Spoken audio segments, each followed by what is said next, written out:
there, and welcome to the Property Wealth Podcast. Today we're diving into a topic that's super important for anyone looking to invest in real estate: home inspections. You know, those crucial moments that can really make or break a deal. Absolutely, Sarah. It's one of those things that a lot of investors might overlook, especially if they're eager to jump into a purchase. But, understanding what to look for can save you a ton of trouble down the road. Right. So whether you're a seasoned investor or just starting out, knowing what to check during an inspection can really help you protect your investment. Exactly. We'll touch on things like the roof, plumbing, and of course the foundation. It's all about knowing how to spot potential red flags. And we'll also talk about how to approach negotiations if issues do come up, like what to do if you find something unexpected. Yeah, that's a big one. It's not just about finding problems, but how to navigate them effectively.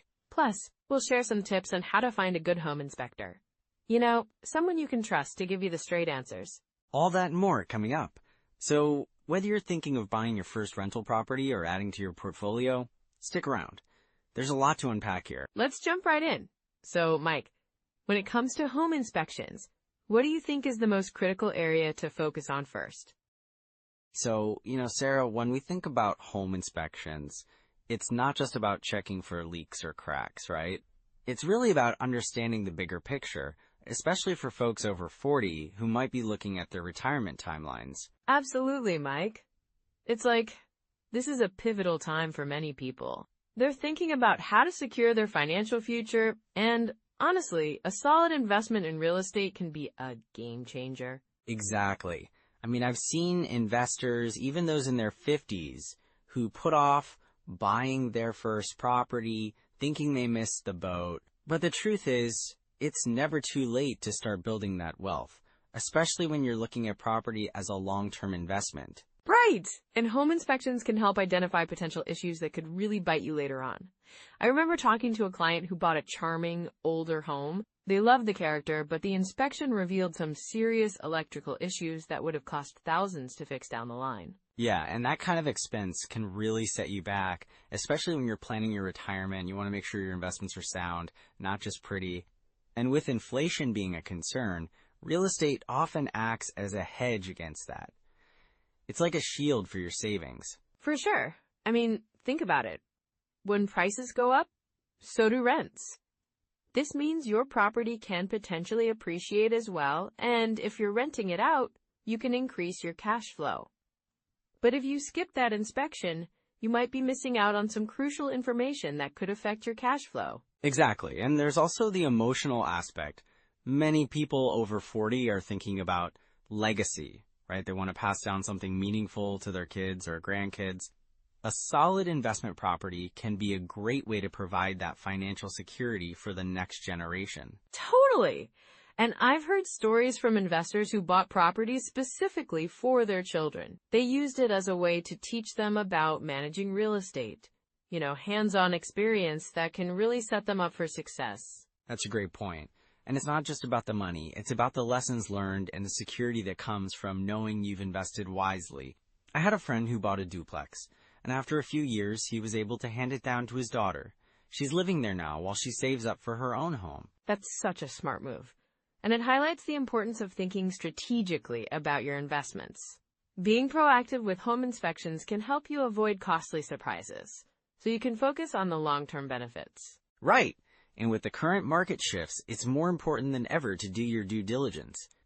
Prices may fluctuate, but a well-maintained property with a thorough inspection can maintain its value. Yeah, and I think a lot of people underestimate the importance of having that knowledge up front. When you're approaching retirement, you want peace of mind, right? Definitely.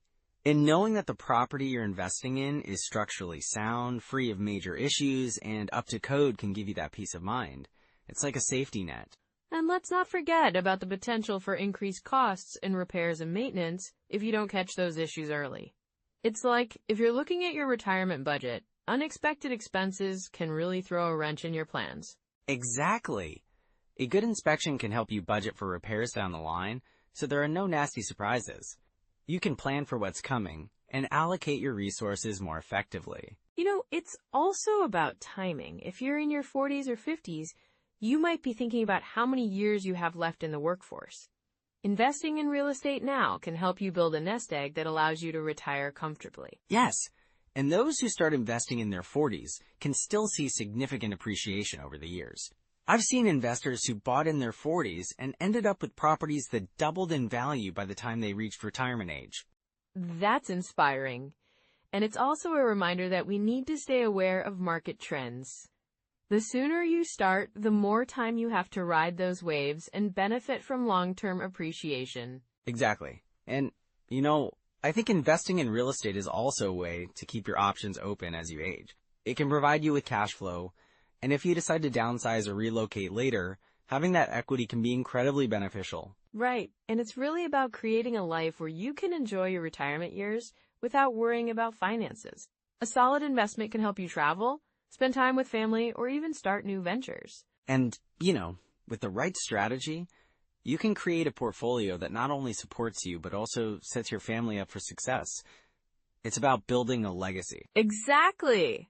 And I think that's such a motivating factor for many people. It gives them a purpose behind their investing. So with all of this in mind, it makes sense to dive into some core strategies that can help our listeners make the most of their real estate investments. So when it comes to home inspections, one of the first things investors should really focus on is the major systems of the house, like the roof, plumbing, electrical, and HVAC. These are the big ticket items, right? Absolutely, Mike. If you've got an old roof, that could mean thousands of dollars in repairs right off the bat. Exactly. When I evaluate a property, I usually start with the roof. If it's over, say, 15 years old, I'm definitely factoring in a potential replacement cost. A new roof can run anywhere from $5,000 to $20,000, depending on the size and materials. Wow, that's a big range. So how do you assess whether it needs to be replaced or can be repaired? Good question. I look for things like curling or missing shingles, signs of water damage in the attic, or even sagging in the roofline. If I see any of that, it's a red flag, and I have a contractor come in to give a more detailed look if I'm serious about the property. Right, and then you've got plumbing. What's your rule of thumb there? I always check for visible leaks, water pressure, and the age of the water heater. If it's over 10 years old, I start thinking about replacement too. You definitely don't want to deal with a burst pipe the day after you close. Ugh, that sounds like a nightmare. And how about electrical systems? Well, older homes may have outdated wiring that can be a fire hazard. I look for things like the type of wiring and whether it's up to code. And if I see a lot of extension cords being used, that's usually a bad sign. You want to avoid any surprises there. Definitely. So when you're looking at all these systems, do you have a checklist or something? Yeah, I actually do. I recommend creating a checklist that includes all these major systems, plus things like windows and doors, foundation issues, and even the landscape. It helps to have a systematic approach, That makes so much sense. And for each item on that checklist, do you have a cost estimate in mind? I try to. For example, you might estimate $1,000 for window repairs, $2, $500 for minor foundation cracks, or a few hundred for fixing doors. It's about getting a rough idea of the costs, so you can calculate your potential investment return. Right. And then there's the cap rate, which is super important too, right? Exactly. The capitalization rate gives you a snapshot of your potential return on investment. The formula is pretty simple. You divide the net operating income by the property price. So if you're looking at a property that rents for, say, $1,500 a month, and your expenses are $500, you'd have a net income of $1,000. And if you're buying that property for $150,000, your cap rate would be... Right. So you divide $12,000, which is your annual income, by $150,000. That gives you an 8% cap rate. Generally, anything over 7% is considered good, but it can vary by market. Got it. It's all about knowing the local market as well. Exactly. Some markets might have lower cap rates but offer stability and higher appreciation potential, while others might be riskier but offer higher cap rates. And then there's the 1% rule, right? Yes, the 1% rule is a quick way to gauge if a property might be worth your time. If the monthly rent is at least 1% of the purchase price, it's usually a good indicator. So, if a property costs $200,000, you'd want to see at least $2,000 in rent. That's a handy rule to keep in mind. But it's not the end-all be-all, right? Definitely not. It's just a starting point. You still need to consider other factors, like location, demand, and overall condition. Right, and financing options can also influence your decision-making, can't they? For sure, if you're planning to finance, you need to understand your options. Traditional mortgages, hard money loans, or even partnerships can all play a role in how you approach a deal. And each of those has its own pros and cons. Exactly. A traditional mortgage might have lower interest rates but can take longer to secure. Hard money loans, on the other hand, are quick but come with higher rates. You really need to evaluate what works best for your situation. So let's say you've done all your homework, you've got your checklist, and you've evaluated the financing. What's next? Well, you have to look at the overall deal. Pull together all the numbers: purchase price, expected repair costs, ongoing expenses, and potential rent. Then run through your cash flow analysis to see if it makes sense financially. And this is where the 50% rule can come in handy, right? Exactly. The 50% rule suggests that, on average, about 50% of your rental income will go towards expenses: maintenance, property management, vacancies, taxes, all that fun stuff. So if you're renting for $2,000 a month, you'd estimate $1,000 for expenses? Right, and that would help you see if your cash flow is still positive after all that. That's really practical advice. But, Mike, what are some common pitfalls investors should watch out for when doing this kind of analysis? Well, one common pitfall is underestimating repair costs. So, Sarah, one common pitfall that many investors fall into is over-leveraging. You know, they get so excited about a property that they stretch their finances too thin. Yeah, I've seen that happen. It seems like people think they can handle it, but when expenses start piling up, it can really hit hard. Exactly. I had a client once who bought a multifamily property, really saw the potential in it, but didn't factor in the costs of renovations and unexpected repairs. They ended up with a mortgage that was way too high for their income. Oh no! So what happened to them? Well, they had to scramble to find tenants quickly, but the renovations took longer than expected. Meanwhile, they were bleeding cash. They had over-leveraged themselves without a solid buffer for those hidden costs. That's tough. It's like they didn't have that safety net, right? Right, and that's why it's crucial to have a clear budget that includes all potential costs. Not just the mortgage. Things like property taxes, maintenance, and those surprise repairs can really add up. Speaking of surprises, what about bad tenants? I mean, that's another trap many investors fall into. Absolutely. I know a guy who was so eager to rent out his property that he didn't do proper background checks on his tenants. He just wanted to fill the space, you know? Yeah, that can be tempting, but it can backfire fast. It did for him. He ended up with tenants who were consistently late on rent, and then they caused damage to the property. He spent more on repairs and legal fees trying to evict them than he made in rent. That's a nightmare. So how can investors avoid that? Well, I always advise doing thorough background checks and interviews. It's worth the extra time and effort to find reliable tenants. And don't be afraid to ask for references. That can really help you get a sense of who you're dealing with. Right, and if they don't provide references, that's a red flag in itself. Exactly. And then there's cash flow. Some investors ignore this completely, thinking that appreciation alone will carry them through. But cash flow is the lifeblood of any investment. Yeah, I've heard that before. Can you give an example of what happens when cash flow is overlooked? Sure. I had another client who was focused solely on buying in a hot market, thinking prices would just keep going up. They didn't bother to calculate their monthly income versus expenses, and when the market cooled, they were stuck with a property that wasn't generating enough cash to cover costs. So they were just sitting there, hoping for appreciation. Exactly. They ended up losing money each month, and when they finally sold, they didn't get what they had hoped for. They learned the hard way that cash flow can't be ignored. It's like a reminder that you can't just ride the wave of market trends. You have to be realistic about your finances. Right, and then there's the whole idea of timing the market.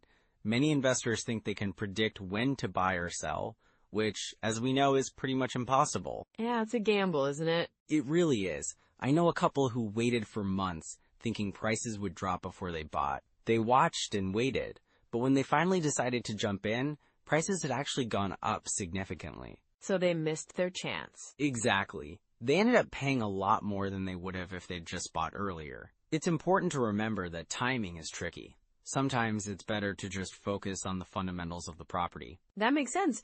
And what about hidden costs? I mean, those can really sneak up on you, right? Absolutely, Sarah. One common hidden cost is the repairs that come with older homes. I had a client who bought a charming vintage house, fell in love with it, and didn't get a thorough inspection. Oh no. I can see where this is going. Right? After closing, they discovered issues like outdated plumbing and electrical systems. The repairs ended up costing them tens of thousands of dollars. That's a tough lesson to learn. It is, and it highlights the importance of a good home inspection. You need to know what you're getting into before you buy. I always recommend budgeting for potential repairs, and not just what you see on the surface. So being proactive is key? Exactly. And spotting red flags early can save you from these pitfalls. If a property seems too good to be true, there's usually a reason. Like what? Well, if a property has been on the market for a long time, or if the seller is overly eager to negotiate, those can be warning signs. Right, and not just the condition of the property, but also the neighborhood trends, right? Yes! Check the local market trends, crime rates, and even nearby developments.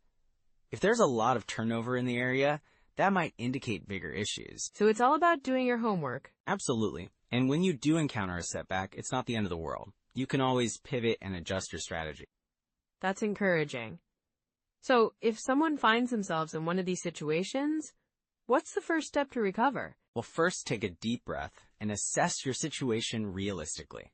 Look at your finances, talk to a trusted advisor, and consider your options. Staying informed and being flexible with your plans can help you navigate through any challenges. And remember, every investor faces challenges at some point. It's all about learning and growing from those experiences. Exactly. The key is to keep moving forward and not let fear hold you back. That's a great takeaway. So what's next? Well, the next steps involve making a solid plan based on what you've learned and being ready to put that knowledge into practice. Sounds like a solid path forward. All right. So now that we've dived into what to look for during a home inspection, let's talk about some immediate steps you can take to make this process work for you. Absolutely. It's all about getting practical, right? So what do you think is the first step someone should take? Well, I'd say start by creating a checklist based on what we discussed. You know, like the major systems of the house. Plumbing, electrical, roofing. Just jot those down. That makes sense. A checklist keeps you organized and focused. Do you have any resources in mind for this? For sure. You can find some great checklists online. Websites like Zillow and BiggerPockets often have resources you can download. And of course, your local MLS might have specific guidelines tailored to your area. Oh, right. And for folks who are more tech-savvy, there are apps like DealCheck that can help you analyze properties right from your phone. Exactly. DealCheck lets you input all the data, and it can give you a pretty good idea of whether a property is worth it or not. It's super user-friendly, which is great if you're just starting out. And let's not forget Rentometer. It's a fantastic tool for checking rental rates in different neighborhoods. Knowing what the market bears for rent can really inform your investment decisions. Yes. And if you're serious about this, I'd recommend setting aside a specific time each week to analyze at least one deal. Just one. It can be a game changer for developing your skills. That sounds doable. Just one deal a week. It's like building a habit, right? You get better the more you practice. Exactly. And speaking of habits, I'd encourage listeners to join a local real estate meetup group. You know, connecting with other investors can provide insights and support that you just can't get from books or podcasts. That's such a good idea. Networking is key. And speaking of books, are there any you'd recommend for those looking to dive deeper into home inspections or investing in general? Definitely. There's a book called The Book on Home Inspection by Jay Scott that breaks things down really well. It's straightforward and packed with practical advice. I've heard of that one. And what about podcasts? Any favorites? Oh, for sure. BiggerPockets podcast is a must listen. They cover everything from beginner tips to advanced strategies, and they often have episodes specifically about inspections. That's a good one. There's just so much value in hearing from real people with real experiences. Totally. And remember, it's about starting where you are. You don't have to know everything right now. Just take one step at a time. Right. And if someone feels overwhelmed, I'd say just focus on learning one new thing each week. Whether it's understanding a new inspection detail or learning how to use an app, it all adds up. Yes! And don't forget to leverage your existing network, too. Talk to friends or family who've bought homes or invested in real estate. They might have insights or even recommendations for inspectors they've worked with. That's a great point. And if you don't have anyone in your circle, it's okay to reach out to professionals. Many inspectors are happy to answer questions, even if you're not a client yet. Absolutely. They want to help. And it shows you're serious about your investment. Plus, it gives you a chance to vet them before hiring. And make sure to read reviews online. Sites like Yelp or Google can offer a lot of feedback on inspectors in your area. Right, and those reviews can sometimes highlight specific strengths or weaknesses of an inspector that you might not have considered. So it sounds like we're encouraging listeners to be proactive and resourceful. Exactly. Take charge of your learning process, and don't hesitate to seek out the information you need. And if someone's feeling unsure about their first steps, they could even create a small group of like-minded people and hold each other accountable. That's brilliant. Accountability can really keep you motivated and engaged in the process. So, with all these tools and resources at their fingertips, they can really start making informed decisions. That's right. And remember, investing is a journey, not a sprint. I love that mindset. With all this in mind, let's move forward and recap what we've covered today. So as we wrap this up, let's highlight some key takeaways from our discussion on home inspections. Absolutely. First off, don't underestimate the power of a thorough home inspection.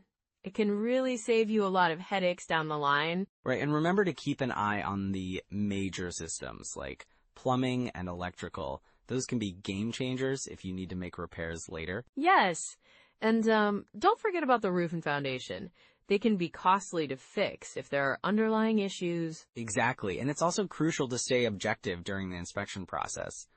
Emotions can cloud judgment, you know? For sure. And finally, always leverage the inspection report to negotiate better terms or even a lower price. It's all about getting the best deal possible. Well said.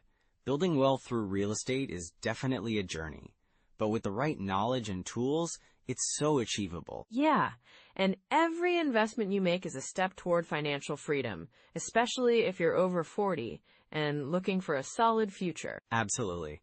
It's never too late to start investing, and there are so many opportunities out there.